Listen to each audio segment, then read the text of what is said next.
புத்தகம் 91 நாம் தியானித்து வருகிறோம்.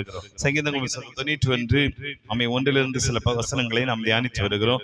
உன்னதமானவரின் மறைவில் இருக்கிறவன் சர்வ வல்லவருடைய நிழலில் தங்குவான் அப்படிங்கிற வார்த்தையை நாம் தியானிக்கிறோம். உன்னதமானவரின் மறைவில் இருக்கும்போது நமக்கு எப்படிப்பட்ட ஆசீர்வாதங்கள் உண்டு அதை குறித்து நாம் தியானித்து வருகிறோம். பல ஆசீர்வாதங்கள் இந்த வேத புத்தகத்தில் எழுதப்பட்டிருக்கிறது. இன்னைக்கு சில காரியங்களை நாம் தியானிக்க போகிறோம். சங்கீதம் 91 7வது வசனம் 8வது வசனத்தை திருப்பிக் கொள்வோம். சங்கீதம் 91 7-8 சொல்லுகிறது, உன் பக்கத்தில் 1000 பேரும் உன் வலதுபுறத்தில் 10,000 பேர் விழுந்தாலும் அது உன்னை அணுகாது. அல்லேலூயா. கரங்களை வைத்து சொல்லுங்க பார்க்கலாம். அல்லேலூயா. பைபிள் சொல்கிறது, உன்னதமானவரின் மறைவில் இருக்கும்போது அடுத்து கிடைக்கக்கூடிய ஒரு பெரிய ஆசீர்வாதம். என்ன ஆசீர்வாதம் என்றால், உன் பக்கத்தில் 1000 பேரும் உன் வலதுபுறத்தில் 10,000 பேரும் விழுந்தாலும் அப்படிங்கிற ஒரு வார்த்தை எழுதப்பட்டிருக்கிறது. இந்த விழுந்தாலும் என்கிற வார்த்தையினுடைய அர்த்தம் என்ன? ஆதியாகம புத்தகத்தை நீங்கள் திருப்பிக் கொள்ளுங்கள். ஆதியாகம புத்தகத்தை நீங்கள் திருப்பிக் கொள்ளுங்கள். அங்கே நீங்கள் 14வது வசனம் அதிகாரம் 15வது வசனத்தை வாசிக்கும் போது, ஆதியாகமம் 14-15வது வசனத்தை நீங்கள் வாசிக்கும் போது அங்கே எழுதப்பட்டிருக்கிறது, ராக்காலத்திலே அவனும் அவன் வேலைக்காரன் பிரிந்து பவுஞ்சுகளாய் அவர்கள் மேல் விழுந்து அவர்களை முறியடித்து என்று எழுதப்பட்டிருக்கிறது. இந்த 14வது அதிகாரம் 15வது வசனத்திலே அவை விழுந்து என்று சொல்லப்படுகிற ஒரு வார்த்தை, பவுஞ்சுகளாய் அவர்கள் மேல் விழுந்து. ஆபிரகாமும் அவனை சேர்ந்த வேலைக்காரர்கள் அல்லது அவன் வீட்டுல இருந்த எல்லாரையும் கூட்டு போய் யுத்தத்துக்கு போகும்போது அந்த வசனத்தில் எழுதப்பட்டிருக்கிறது, ராக்காலத்தில் அவனும் ஆபிரகாமும் அவன் வேலைக்காரர் பிரிந்து பவுஞ்சுகளாய் அவர்கள் மேல் விழுந்தார்கள் அப்படின்னு எழுதப்பட்டிருக்கிறது. 1 ராஜாக்களின் புத்தகத்தை நீங்கள் வாசிக்கும்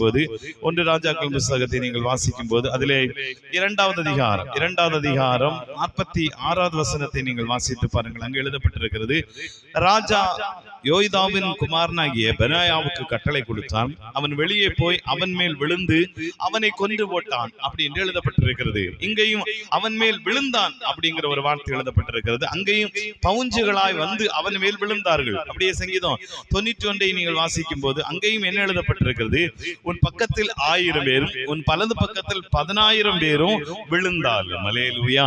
கர்த்தருக்கு ஸ்தோத்திரம். அல்லேலூயா.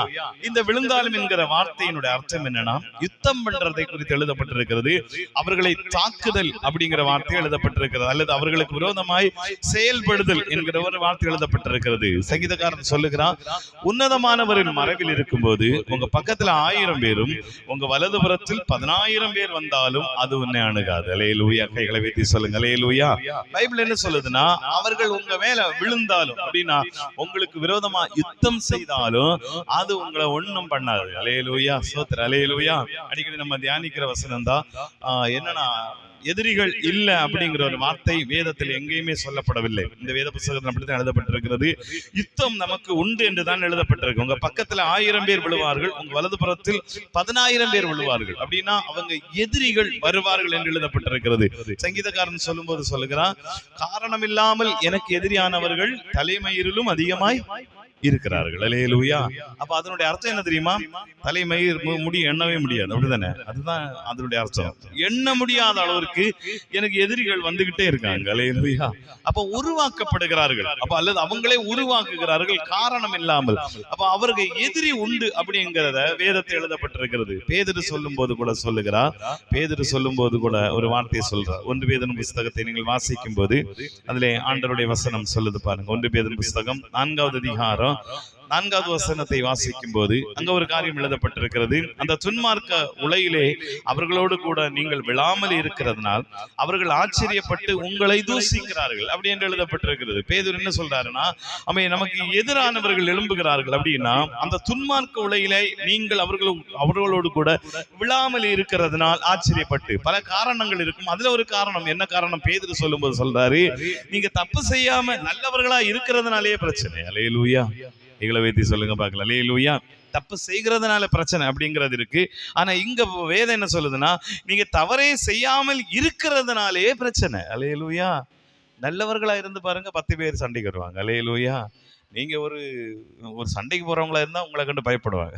நீங்க நல்லவங்களா இருந்தீங்கன்னா உங்கள்கிட்ட சண்டைக்கு வருவாங்க. ஏன்னா பைபிள் என்ன இருக்குன்னா, அவங்களுக்கு ஒரு ஆச்சரியம் உண்டாகுது. எப்படி இவங்க மட்டும் பரிசுத்தமா, எப்படி இவங்க மட்டும் ஜெபம் பண்ணி, எப்படி இவங்க மட்டும் ஆண்டவருடைய பிள்ளைகளை வாழ முடியுது அப்படின்னு. அதனாலேயே எதிர்க்கிறவர்கள். அல்லேலூயா.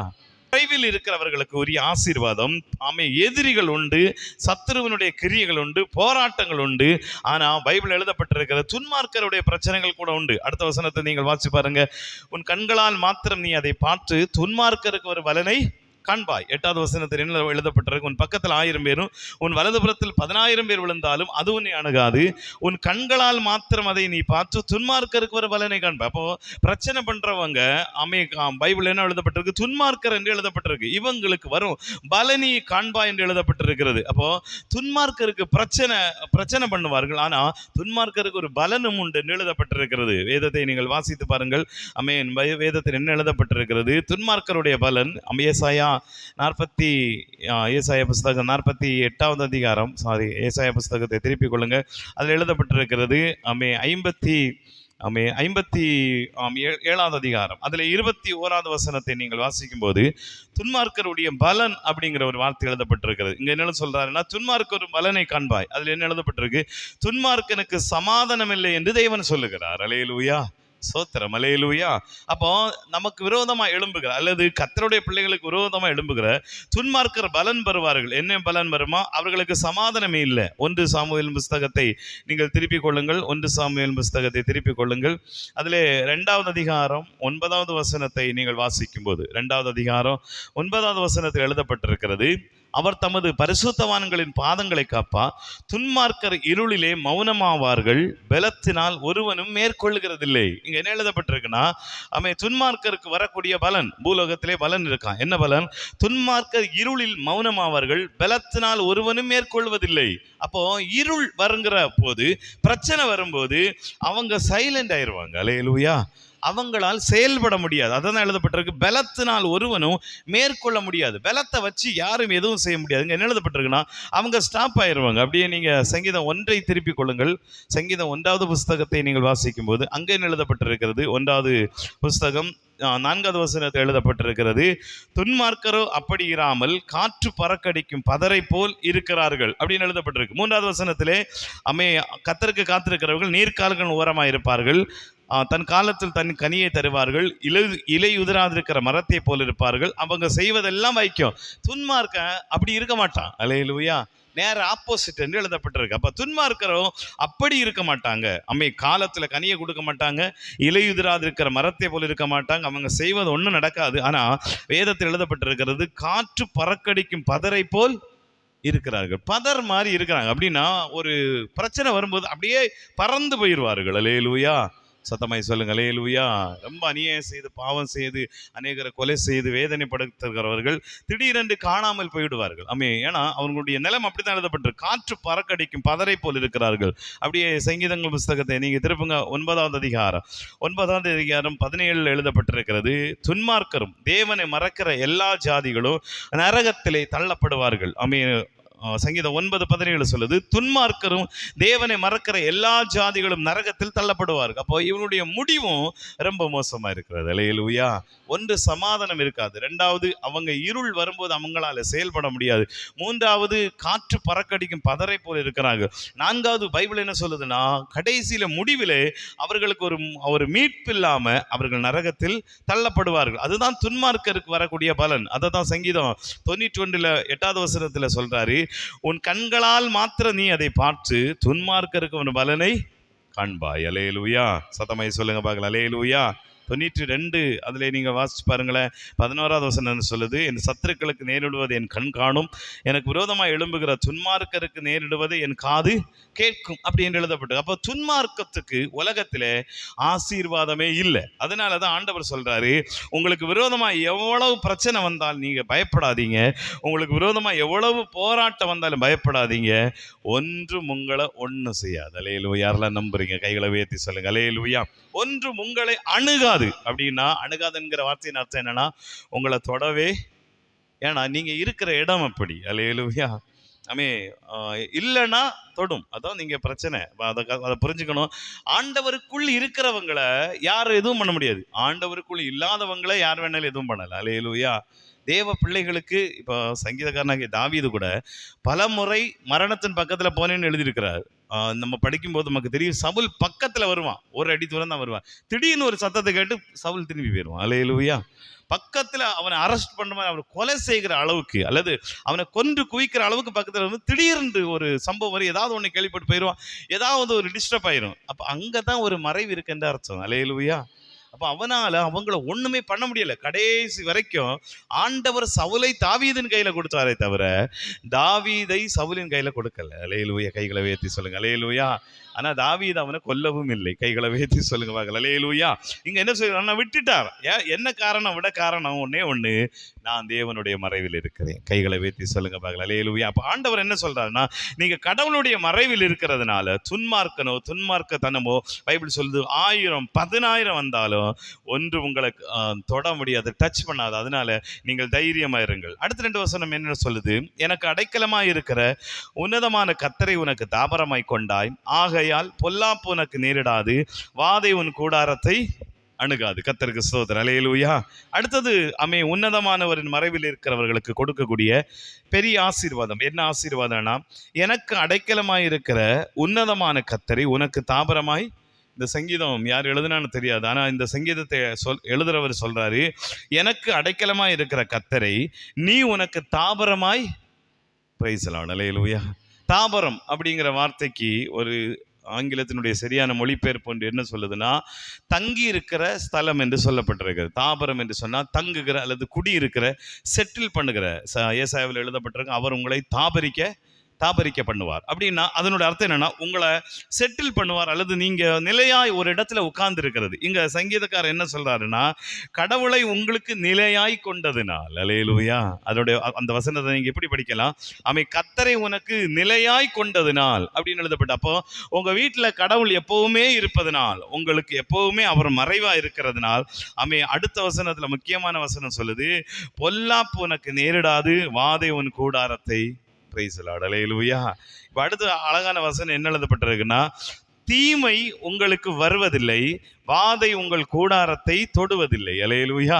அதான் அதனுடைய அர்த்தம். தீமை உங்களுக்கு வருவதில்லை. பொல்லாங் என்கிற வார்த்தைக்கு ஈவில் அப்படின்னு எழுதப்பட்டிருக்கு ஆங்கிலத்தில். ஈவில் என்று சொன்னா தீமை.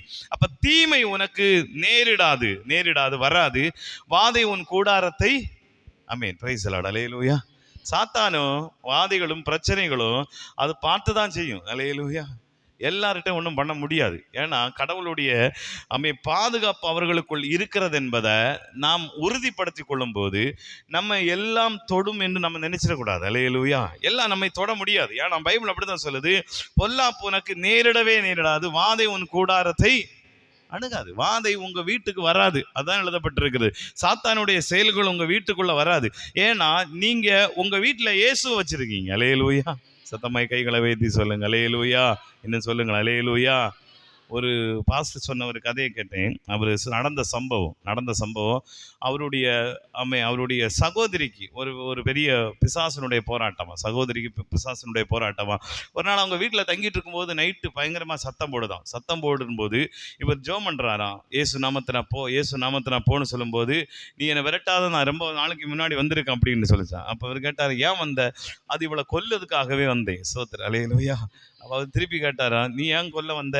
அப்போ ஏன் கொல்லலைன்னு கேட்டான். அது இந்த அம்மா நான் கொல்ல வரும்போது சொல்லுமா, இயேசுவேன்னு கூப்பிடுமா. அல்லேலூயா.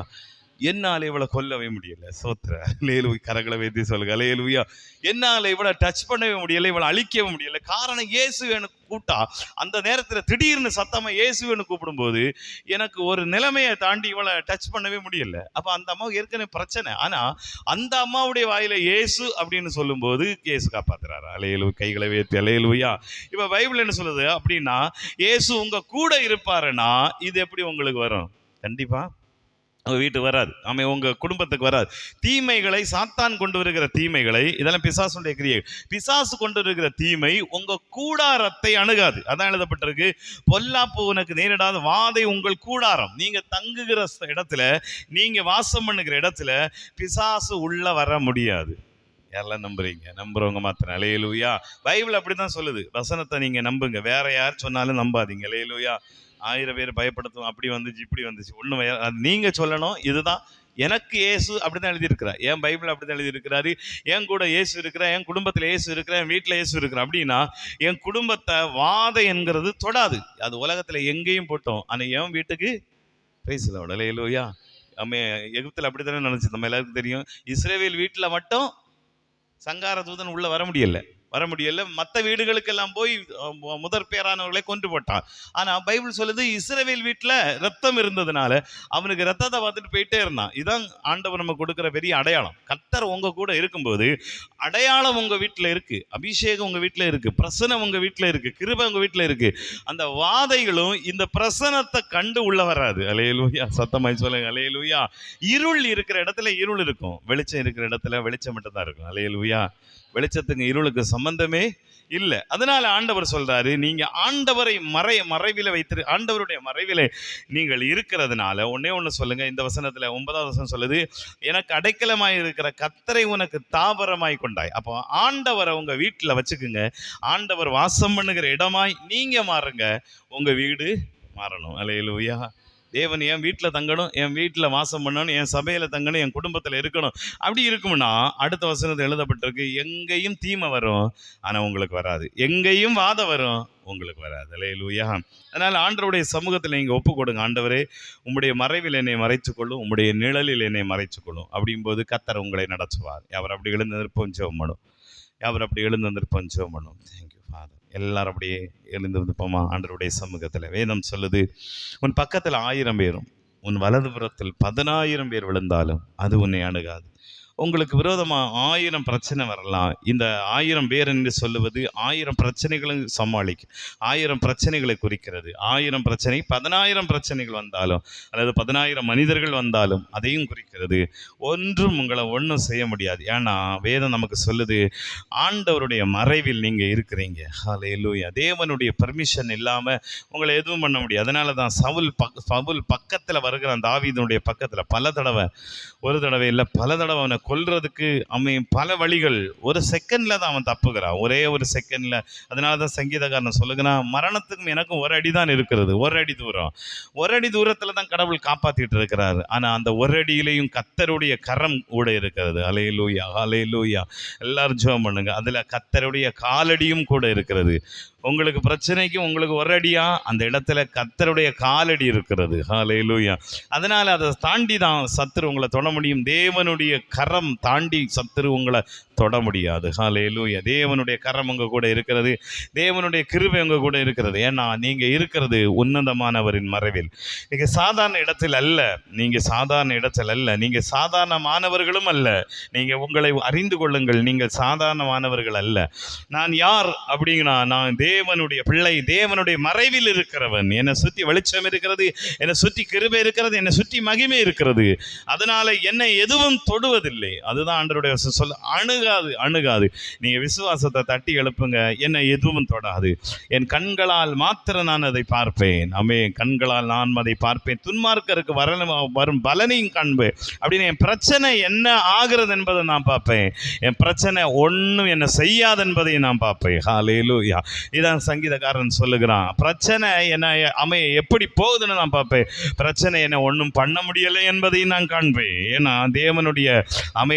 தேவனுடைய சிறகிலே நான் இருக்கிறேன், தேவனுடைய மறைவிலே நான் இருக்கிறேன். நான் பார்க்கிறது பிரச்சனை ஓடுறதான் பார்ப்பேனே தவிர பிரச்சனை என்ன மேற்கொள்வதை நான் பார்ப்பதில்லை. துன்மார்க்கருக்கு வரும் பலனை காண்பேன், அந்த துன்மார்க்கத்தினுடைய முடிவை நான் பார்ப்பேன். ஹல்லேலூயா. எல்லாரும் ஜெபம் பண்ணுவோமா? சங்கீதக்காரன் அழகாய் சொல்லுகிறான். காற்று பறக்கடிக்கிறது போல் துன்மார்க்கர் பறக்கடிக்கப்படுவார்கள். வேதம் நமக்கு சொல்லுகிறது, அவர்கள் மௌனமாக இருப்பார்கள், அவங்களால செயல்பட முடியாது. எப்பவும் செயல்படலாம். ஆண்டவருடைய வசனம் சொல்லுது, இருளிலே அவர்கள் செயல்படுவதில்லை என்று எழுதப்பட்டிருக்கிறது. கடைசியில் நரகத்தில் போகிறார்கள், அவர்களுக்கு சமாதானம் இல்லை என்றும் எழுதப்பட்டிருக்கிறது. கர்த்தரை நம்புகிற உங்களுக்கு விரோதமாக எழும்புகிற எல்லா பிரச்சனைகளுடைய பலனை தான் நீங்க பார்ப்பீர்கள். வேதம் சொல்லுது, ஆண்டவரை நீங்கள் தாபரமாய் கொண்டதனால், தேவன் தங்கி இருக்கிற இடமாய் நீங்க மாறினதுனால், தேவன் வாசம் பண்ணுகிற ஸ்தலமாய் நீங்கள் இருக்கிறதுனால வேத வசனம் சொல்லுகிறது, பொல்லாப்பு உங்களுக்கு வராது, தீமை உங்களுக்கு வராது. ஆமென், ஸ்தோத்திரம். வாதை உங்கள் கூடாரத்தை அணுகாது. ஆமென். சொல்லுங்க, ஆண்டவருடைய சமூகத்தில், பொல்லாப்பு எனக்கு நேரிடாத ஆண்டவரே, எனக்கு தீமை வராது, தீமை என்னை தொடுவதில்லை. ஏன்னா என்னை தொடணும், நான் தேவ கிருபையை தொட்டுட்டு தான் தொடணும், தேவனுடைய பிரசன்னத்தை தொட்டு தான் தொடணும், தேவனுடைய மகிமையை தொட்டுட்டு தான் தொடணும். அப்படின்னா என்னை சுற்றி ஆண்டவர் இருக்கும்போது இவைகள் எல்லாம் என்னை ஒன்று செய்ய முடியாது. விசுவாசத்தை தட்டி எழுப்புங்க. வாதை எங்கள் வீட்டுக்குள்ளே வரவே வராது. ஹல்லேலூயா. உங்கள் கூடாரத்தில், நீங்கள் தங்கி இருக்கிற இடத்துல வாதை இருக்காது. எல்லாரும் ஜெபம் பண்ணுங்க, எல்லாரும் ஜெபம் பண்ணுங்க. ஆண்டவரே, உம்முடைய பிரசன்னம், ஆண்டவருடைய பிரசன்னம் எங்களை சுற்றிலும் இருக்கட்டும், உம்முடைய கிருபை எங்களை சுற்றிலும் இருக்கட்டும், உம்முடைய மகிமை, ஆமென், ஸ்தோத்திரம் எங்களை சுற்றிலும் இருக்கட்டும். எல்லாரும் ஆண்டவருடைய சமூகத்தில் ஒப்பு கொடுப்பீங்களா? ஹல்லேலூயா, ஹல்லேலூயா, ஹல்லேலூயா, ஹல்லேலூயா, ஹல்லேலூயா. இயேசுவே உமக்கு நன்றி. ஆண்டவருடைய சமூகத்தில் நம்ம ஒப்பு கொடுப்பீங்களா? எல்லாரும் ஒப்பு கொடுப்போமா? ஆண்டவரே, உம்முடைய மறைவில் எங்களை மறைத்து கொள்ளுங்க, உடைய கிருபை நிழலில் எங்களை மறைத்து கொள்ளும், உடைய பிரசன்னத்துக்குள்ளே என்னை மறைத்து கொள்ளும். எனக்கு அடைக்கலமாய் இருக்கிற உன்னதமான கர்த்தரை உனக்கு தாபரமாய் கொண்டாய். நீங்கள் யாரை தாபரமாய் கொண்டிருக்கிறீர்கள்? யார் உங்கள் கூட குடியிருக்க வேண்டும் என்று விரும்புகிறீர்கள்? யார் உங்ககிட்ட தாபரமாய் இருக்கிறார்கள்? ஆண்டவருடைய வசனம் சொல்லுது, எது உங்களிடத்தில் தாபரமாய் இருக்கிறது? தேவனுடைய மறைவு இருக்கும் என்று சொன்னால், இயேசு உங்க கூட இருப்பார் என்று சொன்னால், உங்களை எதுவும் செய்யாது. ஹல்லேலூயா. எதுவும் எதையும் செய்யாது. இதுதான் ஆண்டவருடைய வசனம். கர்த்தருடைய வார்த்தை சொல்லுகிறது, உங்க கூடாரத்தை ஆண்டவர் பாதுகாப்பா. உங்க கூடாரத்தில் தேவனுடைய ரகசிய செயல் இருக்கும், உங்களுடைய கூடாரத்தில் தேவனுடைய மகிமை இருக்கும், உங்க கூடாரத்தில் தேவனுடைய கிருபை இருக்கும், உங்க கூடாரத்தில் தேவன் வாசமாயிருப்பா, உங்க கூடாரத்துக்குள் ஆண்டவர் இருப்பா. தேவன் உங்க கூடாரத்துக்குள் வாசம் பண்ணுவா. எதுவும் உங்களை தொட விடுவதில்லை, எதுவும் உங்களை தொட விடுவதில்லை. ஏனென்றால் உங்க கூட இருக்கிற கர்த்தர் மகா பெரிய தேவன். ஹல்லேலூயா, ஹல்லேலூயா, ஹல்லேலூயா. எல்லாரும் ஆண்டவருடைய சமூகத்தில் ஒப்பு கொடுப்பீங்களா? தேங்க்யூ. நன்றி ஆண்டவரே, நன்றி, நன்றி, நன்றி. இயேசுவே உமக்கு நன்றி செலுத்துகிறோம். ஸ்தோத்திரம், ஸ்தோத்திரம், ஸ்தோத்திரம். ஆண்டவருடைய சமூகத்தில் ஆமென் ஒப்பு கொடுப்பீங்களா? தேவன் நம்மை பலப்படுத்தி இரத்தத்தினால் கழுவி நம்மை பாதுகாத்து விட்டார். அவருடைய கரம், அவருடைய கிருபை, அவருடைய மகிமை நம்மோடு கூட இருக்கிறது. ஹல்லேலூயா, ஹல்லேலூயா.